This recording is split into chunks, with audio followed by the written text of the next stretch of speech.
ध्यानुभक्त एक ऐसा शब्द है जो हर किसी देवी भक्त को पता है। जब भी हम माता ज्वाला का ध्यान करते हैं तब हमारे मन में ध्यानुभक्त की छवि आ जाती है।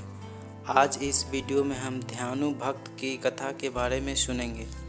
ध्यानुभक्त का जन्म गरीब परिवार में हुआ था। उनके जन्म लेते ही उनके माता पिता का देहांत हो गया। इस बात पर सारे गांव वाले ध्यानुभक्त को मनहूस कहते थे।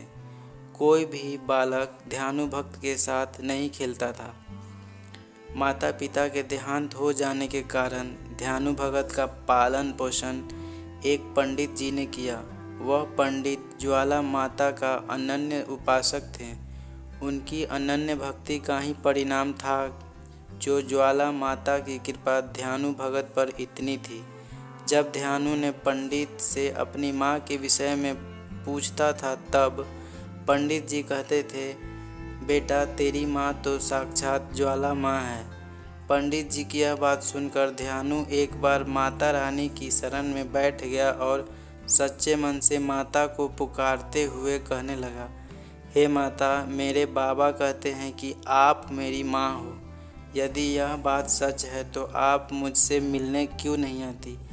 आप मुझे अपने गोद में क्यों नहीं सुलाती? हे देवी, कृपा कर यदि आप मेरी माता हो तो मुझे सीने से लगाओ।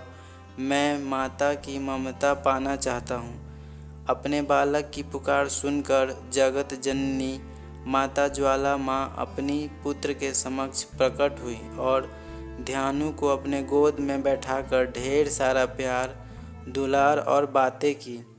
समय बीता, वह नन्हा बालक अब बड़ा हुआ। ज्वाला देवी की कृपा ध्यानु पर विशेष थी। माता के आशीर्वाद से ध्यानु हर किसी के कष्टों को हरता था। माता के जगराते वह यथाशक्ति करवाता था।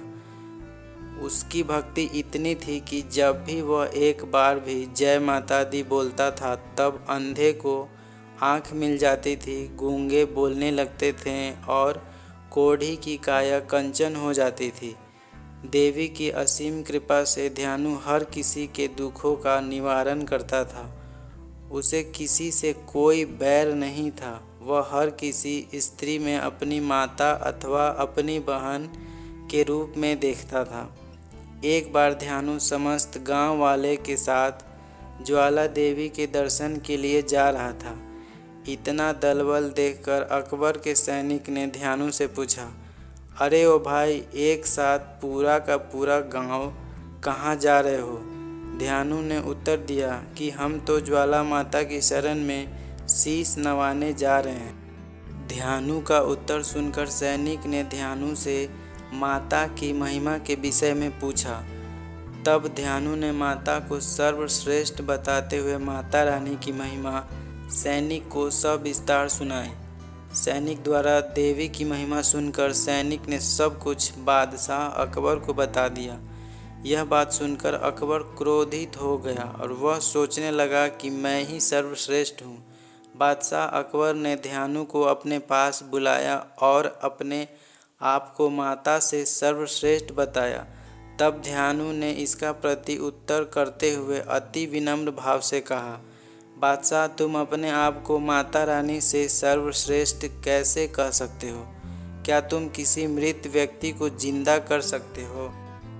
इतना सुनकर अकबर क्रोध से आग बबूला हो गया और उठकर उसने ध्यानु के घोड़े का सिर काट दिया और बोला, यदि तुम्हारे माता में सच में शक्ति है तो इस घोड़े को फिर से जिंदा करने को बोलो। तुम्हारे पास आज रात तक का समय है। अगर ऐसा नहीं हुआ तो मैं तुम्हारे साथ साथ पूरे गांव वाले को बंदी बनाकर कारागार में डलवा दूंगा। तब ध्यानु माता से प्रार्थना करने लगा।